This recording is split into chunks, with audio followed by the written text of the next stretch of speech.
sort of a fairy tale. It's like a second honeymoon. And I think it's a very just move by Edberg to bring him back into his camp, sort of as the last hurrah. But as you can see, players are walking out on court in what we hope will be another classic. We just had one, Sampras against Korecha. If we had another one tonight, it would be some day/evening session. Right, we're going to take a quick break. When we come back, it's Edberg versus Ivanisevic. Stay with us.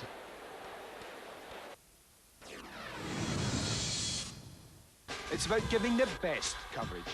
Sunderland make their debut appearance on Ford Super Sunday. It's about being there. Against West Ham United's new-look multinational side. Talent. Scores! Commitment. Julian Dick. Genius. Raduchoyo! Football. Yes. Scoring goals. This is Dowie. Winning. It's about Sunderland v West Ham Sunday at 3 on Sky Sports 1. Just part of a great lineup of football this weekend.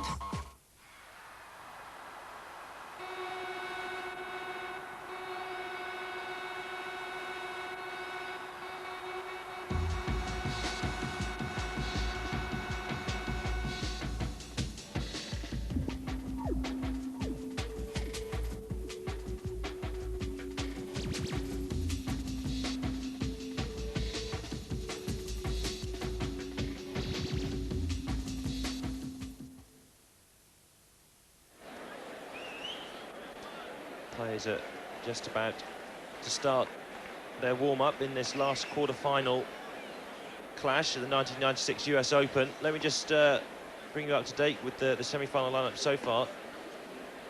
Last night, Andre Agassi really crushed Thomas Muster. Yes, it was 4 sets, but Agassi was supreme. And also Michael Chang yesterday defeated Javier Sanchez, again in 4 sets. A slight struggle for the number 2 seed Chang, but he came through it pretty well. So it's Agassi Chang in the bottom half. And then, just as I just told you, Sampras has come through the semi-finals, and we hope he'll be fit again to play with a day's rest. But he'll play the winner of this match, Edberg Ivanisevic. He's a member of the Swedish Davis Cup and Olympic teams. Yes, it's rather appropriate that in the bottom half you should have an American in the final, I suppose, this being their national championships. But of course, the point is that it's the Europeans who've dominated the Grand Slams. American hasn't won a Grand Slam tournament this year. You've had Becker and you've had Kafelnikov and Krajcek.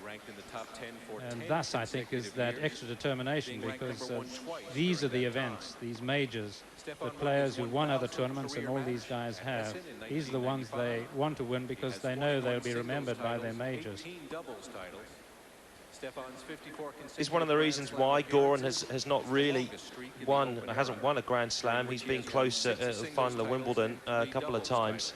Is it just pure mental capability of this man? He can't really concentrate fully for the full 2 weeks? I think that has a lot to do with it. 7 matches, even Kafelnikov last year was saying that he doubted that for some time he could win 7 matches. It came sooner perhaps than he thought, and on a surface, incidentally, that he didn't think he could do it on either. So who knows, there could be a shock for Ivanisevic, but I think that is chiefly his problem, just that lack of concentration, that tendency to look for things other than himself to blame. Plus, of course, he doesn't have the consistency off the ground that some of the other players have. He developed that earlier this year. He also developed much more of a serve volley game, which I think is very important, because people like Paul Haas used to say that they knew that once they got Ivanisevic's serve back as one of the best serves, if not the best serve in the game, they were in the point, because he never took advantage of it by serve volley. And if Stefan Edberg did go out tonight, it would be the end of an era, really, wouldn't it? The end of the real, true serve and volleyer. Well, it would be the end, I think, of just a most phenomenal career, a consistent career, virtually unbroken, well, certainly unbroken for 54 Grand Slams. And I think the end of a style that, to me, covers all eras. I think there were people like Edberg playing in the 80s, there were people like Edberg playing in the 70s, 60s, all the way back. There have been great players covering the court as Edberg does, unlike many of today's players who are very much baseline dominated, who seem a little unhappy in mid-court. They don't have his agility, they don't have his dexterity. And to me, it would be a great premature loss because, I mean, look at him. He's here and playing well. And only 30. A lot of people think that he shouldn't stop, but he's made up his mind. He wants out, and that's the way it's going to be. This man, Goran Ivanisevic, 24 years of age, ranked 6th in the world.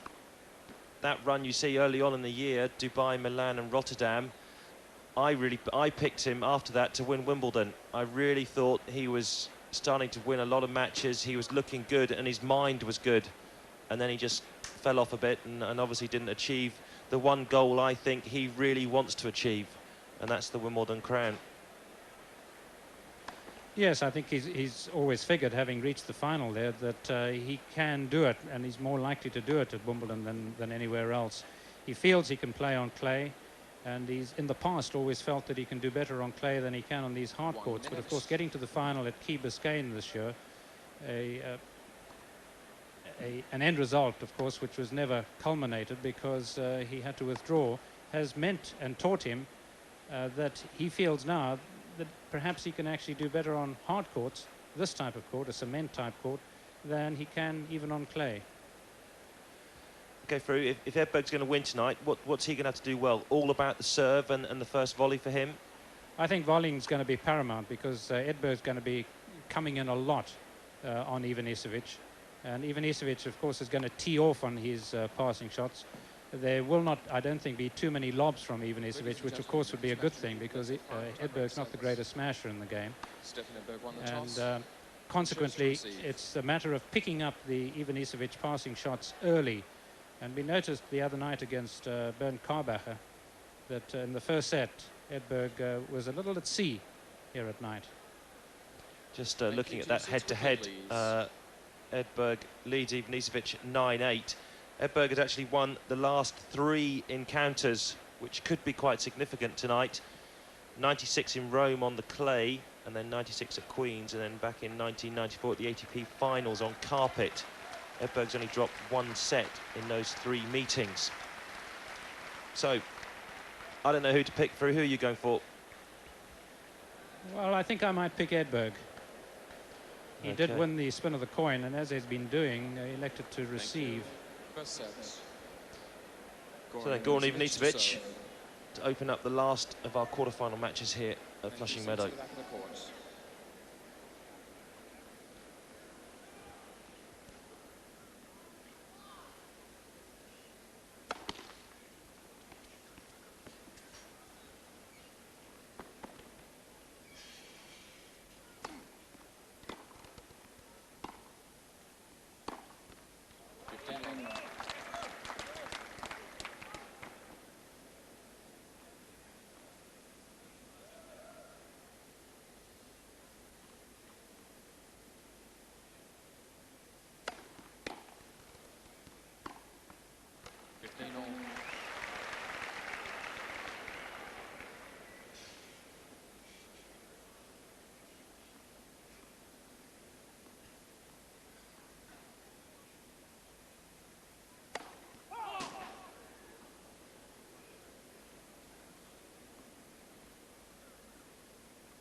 Well, he's obviously looking to come in against Edberg quite a bit more than he might normally do, Ivanisevic.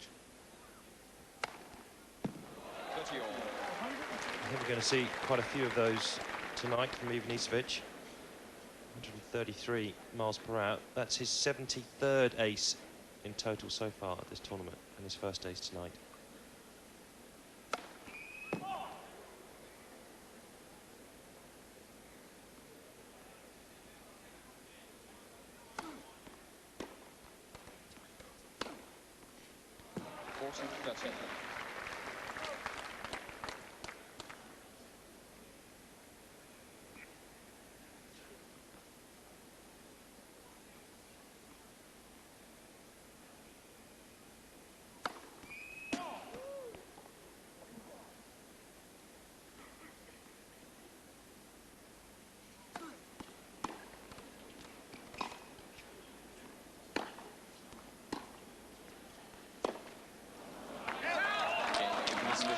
Ivanisevic takes the first game.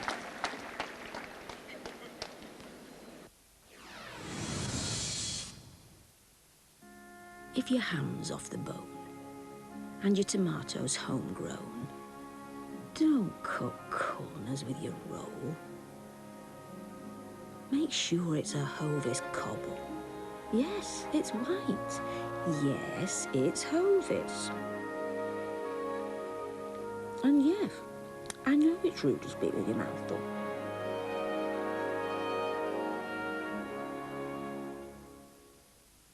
Morning. Morning, Dad. Oh, yeah. I must sort out that loan. But I can't get to the bank. Hello! There's a new convenient way to get an unsecured personal loan. Call Lombard Direct, free on 0800 215,000. 24 hours a day. We have loans from £800 to £15,000 for almost anything, and our rates are low. One call to Lombard Direct, and you're laughing. To arrange a loan or for more information, call free on 0800 215,000. So Goran Ivanisevic holds his opening service game very comfortably. Once again, it's a packed stadium court tonight. And you'd have to say, as Frew McMillan was saying earlier, that 99% of the crowd are going to be for this man, Stefan Edberg, playing in his last US Open. Love one.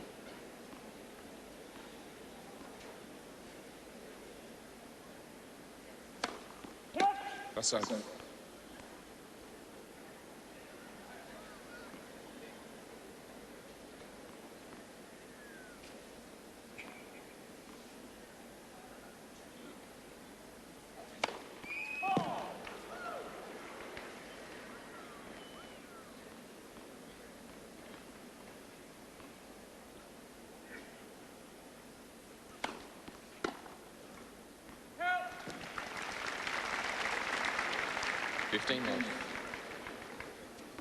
Thank you. No flashlight photography. Lost 2 serves against Tim Henman in his previous round. Well, should have lost more because Henman had 9 break points on Edberg in the second set. What an important second set that was.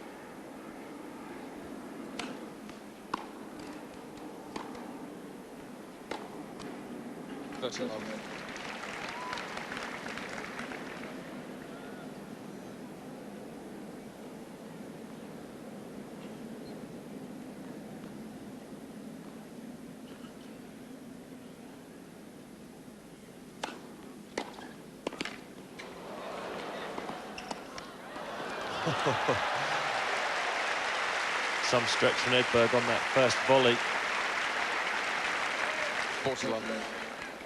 Well, this is where his dexterity comes into view here, Edberg, because most people would have been expecting a backhand, but he has that ability to switch so quickly, what the players call hands. You can see him quickly from backhand to forehand.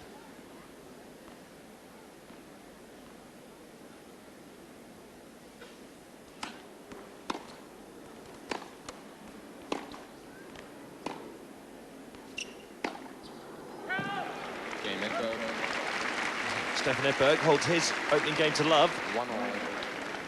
A certain amount of settling down going on out there at the moment. It can't have been easy for these players. They were scheduled originally for 7:30, and they come out about an hour and a half later